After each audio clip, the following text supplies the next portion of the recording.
A number of games have come out in 2023 so far that have used nostalgia as one of their main selling points.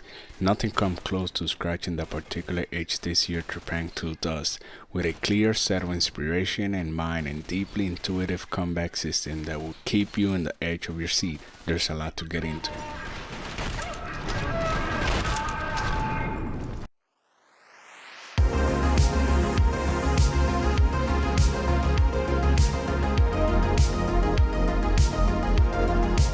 The first thing you must understand is that TREPANG2 might be a new game, but it takes its inspiration from past titles.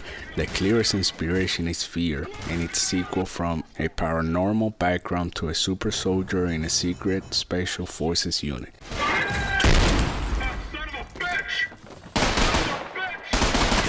It isn't that the game isn't original, because it certainly is. The developer just knew what they liked and what feelings the game should give you.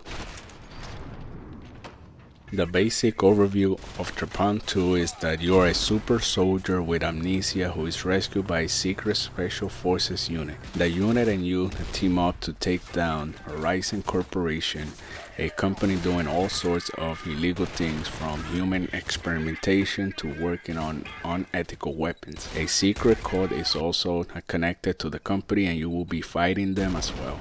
The game splits these fights into either main missions or side missions. The description probably seems little light, but that really covers everything. The game is not long by any standard, and instead uses replay value to help extend your time. The game also hides most of its story behind hidden items that you must find, limiting your knowledge.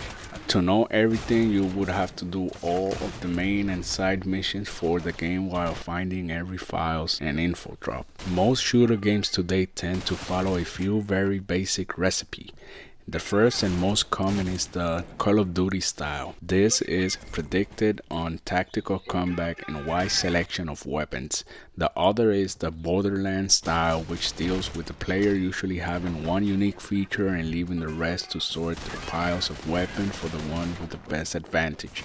TREPANG2 uses neither of these. TREPANG2 takes its action plan from shooter in the past, most notably titles like Fear and Max Payne, so it's focused more on running into a room with your power and lighting the place up. You have a decent selection of weapons ranging from assault rifle to pistol. You can even earn an upgrade that lets you dual wield any weapon as two weapons. You can also upgrade weapons and change their parts to alter them to suit your playstyle. When it comes to enemy, they come in one of two types. The first type are human commandos that will learn and adapt in the game. They can be dangerous to you in large numbers depending on their equipment. The second type of enemy are the mutant bosses, which are once again inspired by games like Fear. These can be dangerous, but they are usually one-trick ponies that are more for jump scares than long-term combat. There are a few extra options for you in the gameplay, like grenade and using enemies and hostages, but on the whole the game wants you just to go nuts with slide kicking and headshot your way through enemies, but you get some choice in the weapons upgrade can make or break your playstyle. One of the other great things about a game based on early 2000 is that your character will have powers. It is a constant of games in this genre, and TREPANG decided to double down by giving you two powers. One is more useful than the other, but both will be essential to gameplay. The first power you get is a cloak, which is the least useful but still important power you have. A cloak gives you a form of invisibility, but only so long as enemies aren't directly looking at you.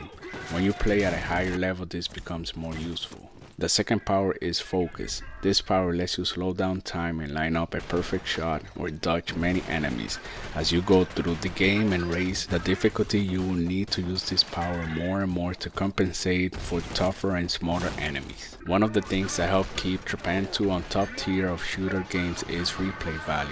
The game is not as long as some others, and to capitalize on what they had, the developer made some extra features. One of the most notable features added was the inclusion of the high value target system. This allows you to hunt for a specific character in specific levels. The targets would appear based on various factors ranging from chosen maps to the difficulty level. TREPANG2 serves as an example of a whole genre being revived. Run, gun, shooter, and action horror games have become rare in the last few decades.